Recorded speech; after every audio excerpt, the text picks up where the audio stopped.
imposé. Les architectes, c'était un très mauvais exemple, parce qu'évidemment, eux, ils ont été imposés, donc ils n'ont plus vraiment de choix habituel. Alors, ce que je vous demande de faire, c'est dans un premier temps, de faire le cube qui est votre préféré, votre numéro préféré, et ensuite, vous me faites votre numéro pourri. Vous voyez? Le quatrième, c'est-à-dire celui que vous n'avez pas choisi. En réalité, le quatrième, vous l'avez réfuté. Alors, vous faites le... Julie, ça c'est ton premier? Non. J'espère que c'est ton pourri. Ah, d'accord. D'accord, ça se voit, d'accord. Alors, vous allez vous rendre compte de la chose suivante, c'est que si on vous l'imposait, donc ça, on l'avait fait dans une école, on avait pris la prof et une petite élève de 6 ans, et on avait imposé à chacune le choix de l'autre. Donc quand elle faisait le choix de l'autre, c'était 2 cubes pourris. Et quand chacune faisait le sien, c'était 2 cubes très bien. Et ensuite, la prof s'est rendue compte qu'elle imposait toujours son cube. Donc si ça ressemblait à son cube à elle, c'était très bien. Si c'était l'autre, c'était pas bien.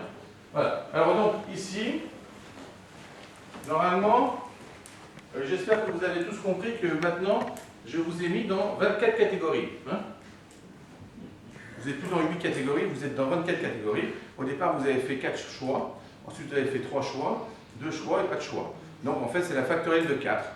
Donc maintenant, en fait, comme on est assez nombreux, on peut se différencier et se rendre compte que, par exemple, comme il y avait beaucoup de droitiers, il y en a beaucoup qui aiment le 2.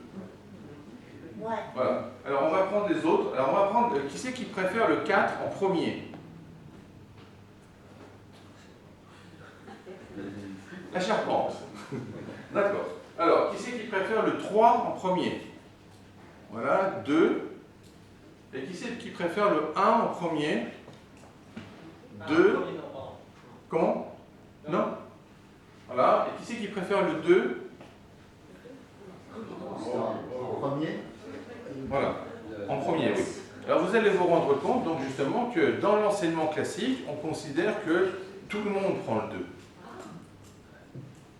Donc, en fait, le problème, c'est que dès que vous êtes dans une autre catégorie, eh bien, on commence à vous pourrir la vie parce que vous n'êtes pas fabriqué dans le même choix.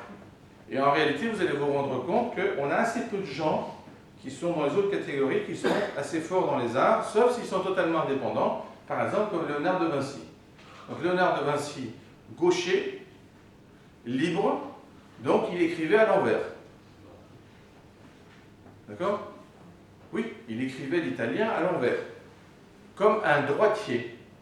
Parce qu'à partir du moment où il n'avait aucune opposition, qu'il n'y a personne lui disait, ben, il trouvait que c'était plus naturel de faire les lettres à l'envers en tant que gaucher, que aussi naturel qu'à l'endroit en tant que droitier. Alors donc, je vous demande maintenant, pas de vous lever, mais d'écrire votre prénom avec votre autre main. D'accord? Si vous avez dit que vous allez passer une bonne séance, c'est une erreur, hein? D'accord? C'est juste pour votre cerveau. Alors, vous écrivez votre prénom avec votre autre main et vous écrivez avec les lettres à l'envers. Ah, on commence par la fin? Non, on ne commence pas par la fin. On écrit les lettres, donc c'est en miroir, hein? D'accord? Vous pouvez le voir. Non, c'est pas impossible, ça s'appelle Léonard de Vinci. Donc, voilà, vous allez vous rendre compte que si on vous demande d'écrire à l'envers, eh bien finalement c'est plus facile d'écrire à l'endroit à l'envers. Que d'écrire à l'envers à l'envers. Ça c'est uniquement chez moi, c'est pas la même chose. Ah oui, alors attention, il y en a qui comprennent le à l'envers à l'envers. Alors je m'explique.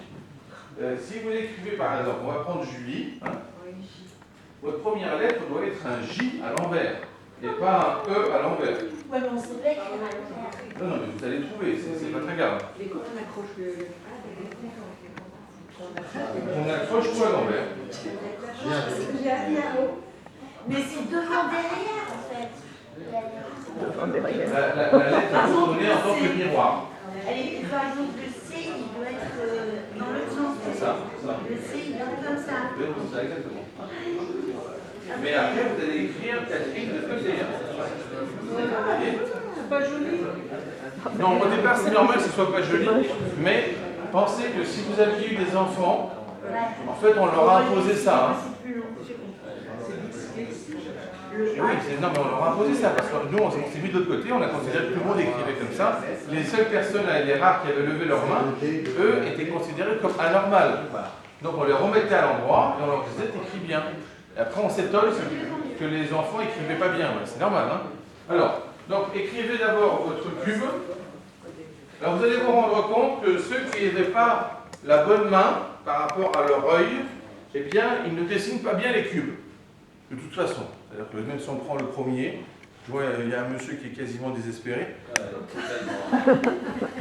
Alors, on la refait, on imagine qu'on ne sait pas dessiner un cube, d'accord? Maintenant, on imagine comment serait en fait une éducation intelligente pour quelqu'un qui ne l'a jamais fait. Donc là, la première chose, c'est qu'il faut que le carré soit cohérent avec les choix. Donc on démarre avec un carré. Vous êtes quoi? Vous êtes gaucher et droitier, vous êtes quoi? Droitier. Sur la main? Oui. Sur l'œil? Droitier aussi. Et le pied? Droitier, mais le fusil gaucher. Vous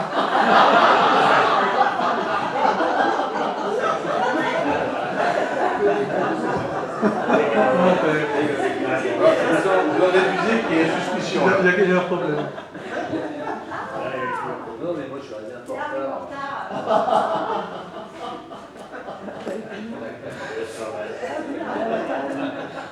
Faut que je me lève. Non. Alors, tirez. Pas que vous faites avec votre fusil.